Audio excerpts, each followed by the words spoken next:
여러분 안녕하십니까? 여디디아와 함께하는 하늘 은하수 라디오에 오신 모든 분들을 진심으로 환영합니다. 오늘은 극렬히 타는 풀무라는 제목으로 이야기를 나누어 보겠습니다. 여디디아님, 그 다니엘 2장에서 보면 느부갓네살 왕이 꿈꾸고 나서 하나님의 능력을 보고 막 높였잖아요. 그런데 어떻게 그렇게 금방 마음이 확 변해서 거대한 금신상을 만들고 절하라고까지 했을까요? 좀 이상하지 않아요? 네, 그게 참, 어, 아이러니하죠. 왕이 분명히 다니엘의 해석, 특히 왕은 그 금머리입니다. 이 말에 엄청 감동받았거든요. 근데 그 감동이 그의 어떤 근본적인 야망이나 그 교만을 완전히 뿌리 뽑지는 못했던 것 같아요. 아, 그러니까 겉으로만 잠깐 감동하고 속은 그대로였다. 그렇죠. 시간이 좀 지나고 제국이 더 잘 나가고 하니까 아, 내가 좀 대단한가? 이런 마음이 스멀스멀 올라온 거죠. 주변 신하들도 막 부추겼고요. 그래서 꿈에서 본 그 여러 재료로 된 신상 말고 아예 그냥 전부 다 금으로, 전부 금으로요? 네, 자기 제국 바벨론만 영원할 거다. 뭐 이런 오만한 생각을 담아서요. 그 크기가 높이가 60규빗, 폭이 6규빗이라는데 60규빗이면 한 30m쯤 되나요? 네, 맞아요. 거의 아파트 10층 높이죠. 폭도 3m나 되고요. 정말 어마어마하게 만들어서 위압감을 주려고 했던 거죠. 와, 30m짜리 금신상이라니 상상만 해도 그냥 압도적이네요. 그 앞에다 모든 백성들한테 절하라고 명령을 내렸는데 다들 그냥 따랐을까요? 분위기가 어땠을지 궁금해요. 특히 그 다니엘의 세 친구 있잖아요. 사드락, 메삭, 아벳드고. 이들은 어떻게 했을까요? 아, 그 상황이 정말 긴장됐을 겁니다. 왕의 명령이니까 절대적이잖아요. 악기 소리가 빵 울리니까 아마 대부분의 사람들은 두려워서든 아니면 그냥 분위기에 휩쓸려서든 우르르 엎드렸을 거예요. 하지만 사다락, 메삭, 아벳느고는 달랐죠.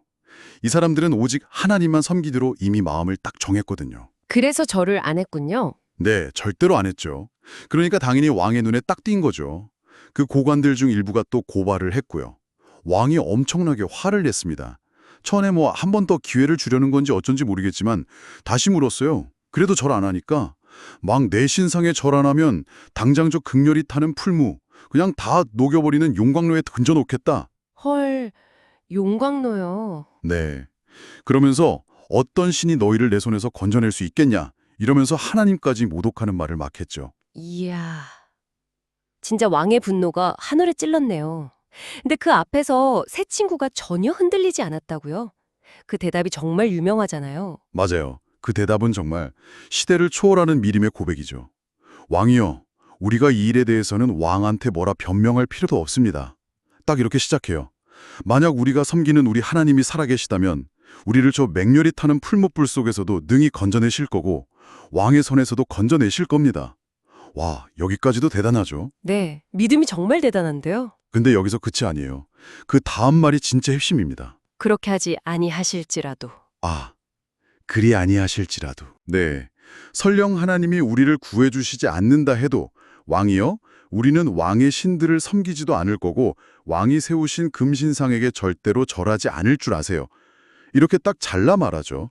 이건 뭐랄까, 하나님이 날 구해주시든 안 해주시든 그 결과와 상관없이 나는 하나님 뜻대로 살겠다.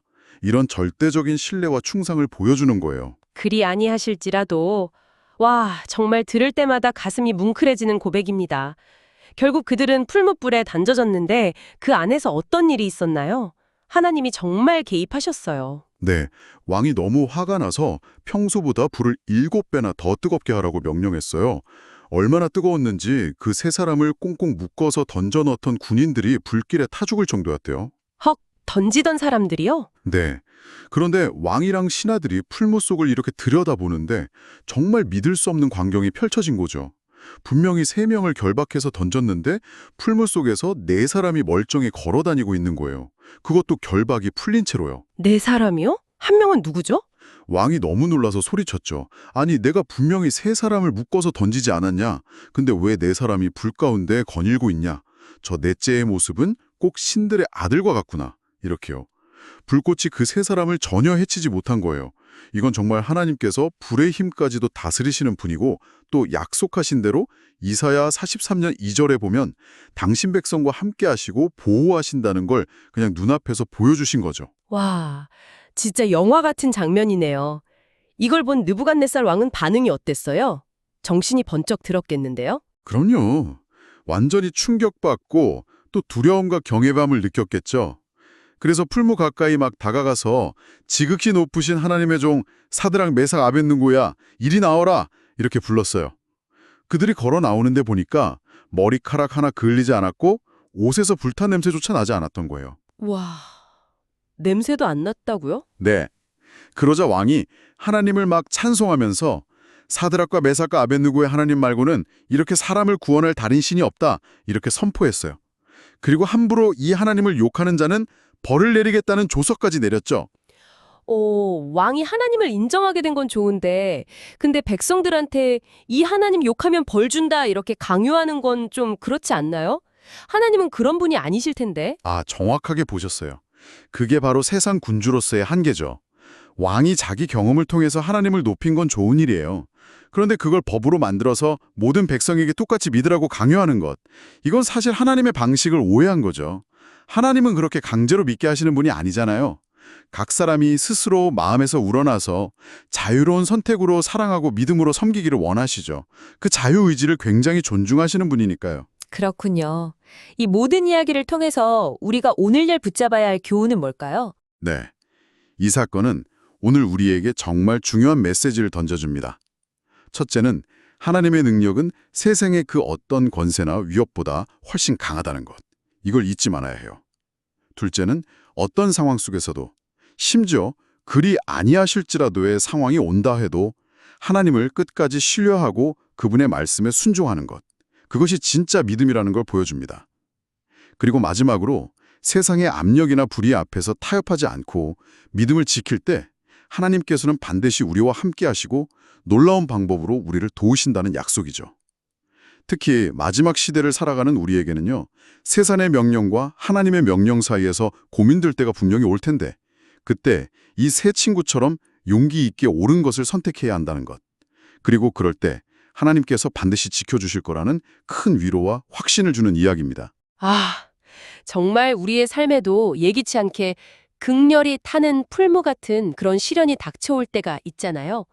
그때마다 이 세 친구처럼 그리 아니하실지라도 하나님을 끝까지 신뢰하면서 믿음으로 승리하는 우리 모두가 되기를 간절히 바라게 되네요. 여러분, 오늘의 하늘 은하수 라디오 어떠셨나요? 매일매일 저녁 9시에 더 다양하고 흥미로운 주제로 여러분들을 찾아오도록 하겠습니다. 구독과 좋아요, 알림 설정은 저에게 큰 힘이 됩니다. 내일 다시 만나요. 안녕!